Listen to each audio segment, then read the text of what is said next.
আমি কথা গতকাল বলেছিলাম, আজকে আপনাদের সামনে বলতে চাই, আপনারা সারা সকাল প্রমাণ দিয়েছেন। আমার নিজের এলাকার ছবি আমি সাংবাদিকদের কাছে বিলি করেছি। সেখানে ভোট কেন্দ্রে সকালে আমরা যখন থেকে ভোট শুরু হয়েছে তারপর থেকে আমরা ছবি নিয়েছি, দেখেছি। ভোট কেন্দ্রে একজন ভোটারও নাই আমার নিজের নির্বাচনী এলাকা। আসুন আমরা তাদের সম্মান করি, তারা দেশের জন্য কাজ করছে। আমি বক্তব্য দীর্ঘ করবো না, সবশেষে এইটুকু বলবো, উপজেলা নির্বাচনের প্রশ্নটি সাংবাদিকরা বারবার জিজ্ঞেস করছে, সে কথাটি না বলে পারছি না। আমি স্মরণ করে দিতে চাই, আজকে থেকে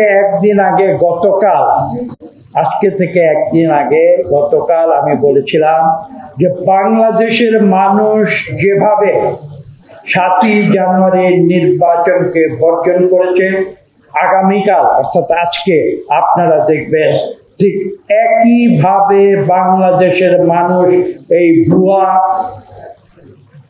নির্বাচনের যে নাটক আজকে বাংলাদেশে উপজেলা নির্বাচনের প্রথম পর্যায়ে যেটা অনুষ্ঠিত হচ্ছে সেটাকে তারা বর্জন করবে।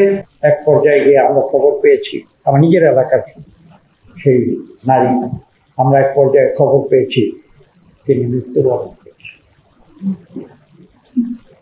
আমি গভীর রাতে তার দুঃখী পিতা এবং তার ভাইদের নিয়ে ঢাকা এয়ারপোর্টে গিয়ে তার কন্যার মৃতদেহ আমরা কেন গিয়েছিলাম? আমার এলাকার একজন দরিদ্র মানুষের অত্যন্ত দুঃখী কন্যা, সে জীবনের প্রতি বিতশ্রদ্ধ হয়ে গিয়ে সে বলেছিল আমি বিদেশে যাব, কাজ করব। তিনি বিদেশে গিয়েছিলেন, তিনি তিনি একটা এমপ্লয়মেন্ট নিয়েছিলেন, কাজ করছিলেন। এক পর্যায়ে গিয়ে কি হয়েছে আমরা এখন সত্যি জানি না। কাজে আপনাদের যে কষ্ট সেটা আমার কাছে ব্যাখ্যা করা প্রয়োজন।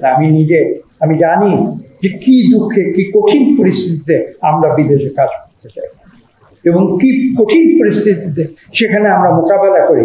একটি সংখ্যা বলেছেন একটু আগে সাইকেল ব্যবসায়, কতজনের মৃতদেহ দেশে ফিরে এসেছে।